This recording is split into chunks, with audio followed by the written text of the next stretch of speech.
7th April Tuesday. கடவுளின் வார்த்தையின் பலம். உம்முடைய வசனம் என் கால்களுக்கு தீபமும் என் பாதைக்கு வெளிச்சமுமா இருக்கிறது. சங்கீதம் 119 105.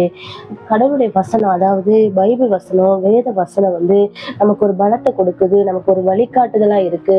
நம்ம பைபிளை படிக்க படிக்க நமக்கு நிறைய நம்மளோட ஞானத்தை, நம்மளோட அறிவு வளரும். நம்ம படிச்சு நம்ம தியானிக்கும் பொழுது நமக்கும் ஏசப்பாவுக்கும் உள்ள புரிதல் அதிகமாகும். ஒரு நம்பிக்கையை கொடுக்கும். நம்ம வசனத்தை நம்ம படிக்கும் பொழுது நமக்கு ஒரு தானாவே ஒரு வழிகாட்டுதலை நமக்கு கொடுக்கும். நம்ம ஒரு காரியத்தை செய்ய போறோம் அப்படின்னு சொன்னா, நம்ம ஒரு பைபிள் படிக்கிறோம் அப்படின்னு சொன்னா, அந்த வசனம் நமக்கு கிடைக்குது அப்படின்னு சொன்னா, அந்த அந்த வேலையை செய்யும் பொழுது, இன்னைக்கு இந்த வசனத்தை நீங்க கொடுத்தீங்களே ஏசப்பா, அதன்படி என்னை நடத்துங்கன்னு சொல்லி தன்னை அறியாமலே நம்ம தேவனை தேடுவோம். இதுதான் வழிகாட்டுதல். அதனால நாம எப்பயுமே பைபிளை படிக்கவும், தியானிக்கவும், அவரை ஆராதிக்கவும், அவரை துதிக்கவும் நமக்கு நம்ம கத்துக்கணும். அப்படி நம்ம அவரோட வசனத்தை நம்ம படிக்கும் பொழுதும் தியானிக்கும் பொழுதும் அது நமக்கு வழிகாட்டுதலா இருந்து நம்மளுடைய பாதைகளை அது செவ்வாய்ப்படுத்துது. ஜெபம்.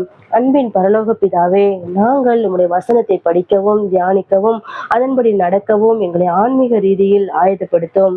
ஆமேன். Have a nice day.